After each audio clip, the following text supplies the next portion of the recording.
Nikki Jean is not my lover. She's just a girl who got possessed by a wish. But the bear just wants a kiss. Boom, boom, boom, boom. You know what they say. People always told me, be careful what you wish for. Okay, enough Michael Jackson jokes. This horror movie is a classic trope on be careful what you wish for, but done in a very intriguing way that delves deep into psychological analysis of the problems with modern dating, all from the perspective of Gen Z. And it's honestly amazing that as of recording this, two prominent horror movies, one of which I'm reviewing right now, have absolutely obliterated Mandalorian and Grogu in the box office. The Star Wars franchise is just not what it used to be, and Hollywood is just not what it used to be, and people are yearning for great stories again. And Obsession, as you can tell by the title of this video, is exactly that.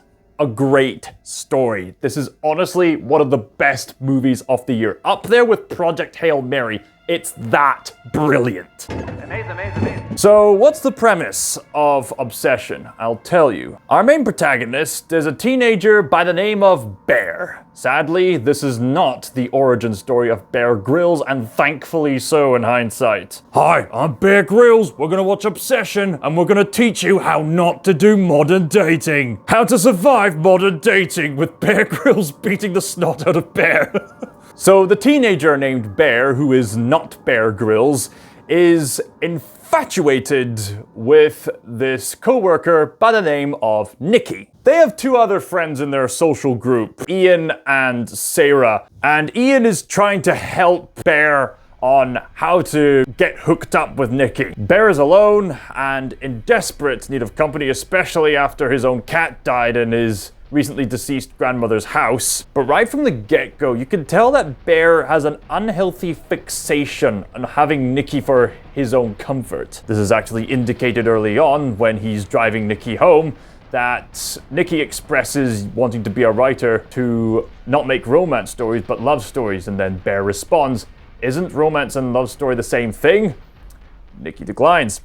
Interestingly, in my first watch of that movie, I know that there's a difference between romance and love stories because there's various forms of love other than eros. After watching several of the countless video essays on this movie, I've come to realize that what Nikki really meant was there's a difference between the fantasization of what we affiliate with romance and the brutal reality of actually getting to know a person, warts and all, via a love story. The conversation awkwardly escalates as Bear is dropping Nikki off home. Nikki recognizes us and then just asks Bear outright, "Okay, look, do you love me or not? Do you actually like me as a girlfriend? Because if so, this is the time to do it." But because Bear is such a coward who'd rather prefer to be in his comfort zone, he says that they're just good friends. And so she walks away and Bear beats himself up over it. Now, unbeknownst to Nikki and the others, prior to that encounter, Bear had gone to an esoteric shop with the intent of purchasing some kind of crystal necklace for Nikki, but ended up buying a one-wish willow instead. Apparently, some kind of trinket gift that was established by these esoteric culty shops during the 80s and 90s. So it's after this encounter with Nikki that Bear takes the one-wish willow out and makes one blatantly desperate wish. He wishes that Nikki loved him more than anything in the whole world. Paraphrasing just to be polite. And the moment that wish is granted, something changes about Nikki. For Bear, it's not immediately apparent, but over time, it does become apparent. The wish worked. And not only is the wish working, it's working far beyond Bear ever anticipated. Nikki starts to act strange. Very, very strange. Now, she apparently has become absolutely infatuated with Bear, but every now and then, as if there was some kind of Jekyll and Hyde gimmick going on, the original Nikki occasionally snaps back and realizes, what's going on? As it turns out, something about Bear's wish has possessed Nikki's body, completely out of her control and out of her consent, to completely obsess over Bear in increasingly toxic and unhealthy ways, causing behaviors that get frantically more psychotic, and eventually bloody. This wish version of Nikki can't seem to give Bear a break, and slowly but surely the cracks begin to show, and it becomes painstakingly clear to Bear that this wish version of Nikki is not the real Nikki. The real Nikki is in some kind of captivity. And yet, Bear just keeps going because he's that desperate for romantic company. But on you marched. And for what? You know, being a nice guy and all. Do you feel like a hero yet? And so the madness continues from there. Honestly, I could go on and on about this movie. There have already been dozens, at this point, dozens of video essays analyzing Obsession to varying degrees, analyzing it on a psychological basis, on a theological basis, on its sense of pacing as a film, and all these things. But needless to say, all these analyses sum up the fine point that this movie is absolutely amazing. It's got brilliant direction, brilliant pacing, brilliant acting, with the actress Indy playing Nikki being the obvious show stealer here. Oh, no, no. What? No, no, no, no, no, no, no, don't do that! Seriously, her range is incredible. It's incredible how she can snap to such drastically opposing emotional states on the whim of a dime. One point she's crying with absolute tears, the next moment she's got this obsessively creepy smile, the next moment she seems fairly intimidating, and then the next moment she seems more humorous, and it leads to such a unique experience in the cinema. Through all these different characters who all give excellent performances, and through the pacing and through the overall storytelling, there is such psychological depth to all these characters that warrants a second viewing once you've seen it for the first time. Brilliantly tragic character arcs, especially when you go in a second time realizing just how toxic this friend group was the whole time. All this combined with a genuine sense of discomfort throughout the entire movie that'll keep you on edge, as well as having the movie be surprisingly funny in a very darkly humorous way.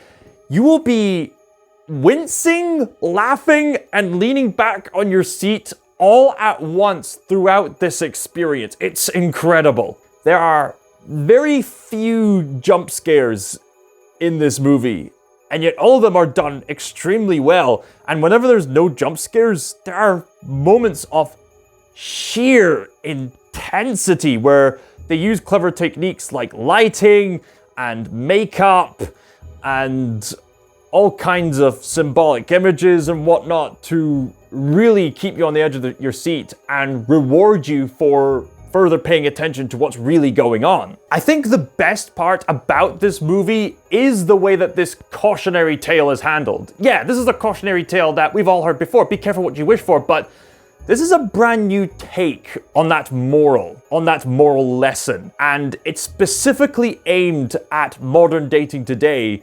And it's this cautionary tale about the danger of toxic niceness, about how nice guys like Bear end up destroying everyone's lives around them through conformity and cowardice and not being able to move outside their comfort zone, not being able to see other people as people, and not being able to move past their own selfishness. Mild spoiler alert, as the movie continues on and on, through interactions with other characters, it becomes devastatingly clear that Bear was never in love with Nikki. He never was.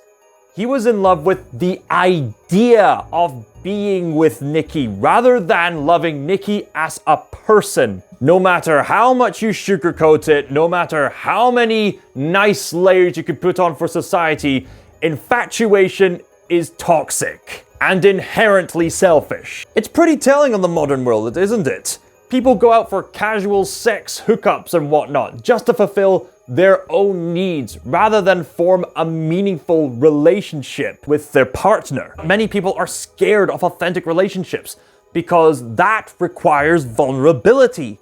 And people like Bear do not want to be vulnerable, they want to be comfortable. But that kind of comfort is a trap that leads to destruction for yourself and everyone else around you. Narrow is the path to goodness, but broad is the path to destruction. Bear was so infatuated with this one girl that he didn't give himself room to consider maybe, just maybe, someone else out there could be wanting to be with him, or some other girl could be worth pursuing for a lifelong relationship. That realization doesn't come until later on. By the time that comes, it's declared too late in one of the most brutal ways possible. That jump scare, by the way, surrounding that moment legitimately made me go, ah! That has got to be one of the best jump scares I've ever experienced. Yeah, it's true that Bear didn't exactly ask for things to escalate to this extent, and major spoiler alert, this situation, when you think about it, wasn't entirely Bear's fault. His friend Ian was incredibly toxic for holding back a crucial part of relational details away from Bear. But I'd still say Bear is the villainous protagonist of this movie, because he is the one that causes the destruction of himself and his friend group, all because of one selfish wish. And it is true, he does commit a heroic moment of self-sacrifice to save somebody else, but even then, there's a devastating element of cowardly selfishness to the act. Since after he dies, to break the curse, poor Nikki is left to deal with the consequences of everything that happened when she finally stops being possessed. And none of this devastation would have happened if Bear had just simply manned up and told Nikki how he genuinely felt. I want to emphasize here that Nikki is not the real villain of this story. Yeah, she's not entirely blameless, but you have to keep in mind, there's a definitive difference between the real Nikki and Wish Nikki. And something I find psychologically clever about this movie is that when you really think about it, Wish Nikki is merely the projection of Bear's obsession. Bear was already infatuated with Nikki, so he made the wish, and then the wish version of Nikki reflected Bear's obsession back onto him. And he finds it unbearable and nightmarish, but he wants to keep it going, which makes the cycle even worse. Bear is the villainous protagonist of this movie. The Wish version of Nikki is a reflection of that obsession. So, Wish Nikki is an extension of Bear's monstrosity. That should really get people who infatuate thinking, right? Especially the gooners. How would you feel like if the person you were infatuated with reflected that infatuation back at you in the most unhealthy way possible? Goes to show how self-defeating lust is. Man, this movie is so brilliant! If there was ever a brilliant contemporary movie of a horror genre that warned people about the dangers of remaining in the comfort zone just to be conforming at the expense of the authenticity that can save yourself and others, this is the movie that declares that message nice and clearly. What else can I say? Obsession is a brilliant, brilliant movie. 11 out of 12. If you haven't seen it yet, go watch it. It's honestly amazing. And to think, this is the debut feature movie of Curry Barker, who started off his filmmaking career on YouTube. And his movie is one of the two that beat Mandalorian and Grogu in the box office, despite Mandalorian and Grogu being advertised almost anywhere and everywhere. Man alive, we are living in a new generation of storytelling, everybody. Hallelujah. It's about time we have genuinely amazing stories to tell. What did you think of Obsession? Let me know down in the comments below. Are you obsessed with Obsession as I am? Let's talk about it in the comments section below. And I will get to you on more content for this channel. In the meantime, ScotsThinker, signing out. Oh! Nicotine is not my lover. She just Oh! Nicotine is not my lover.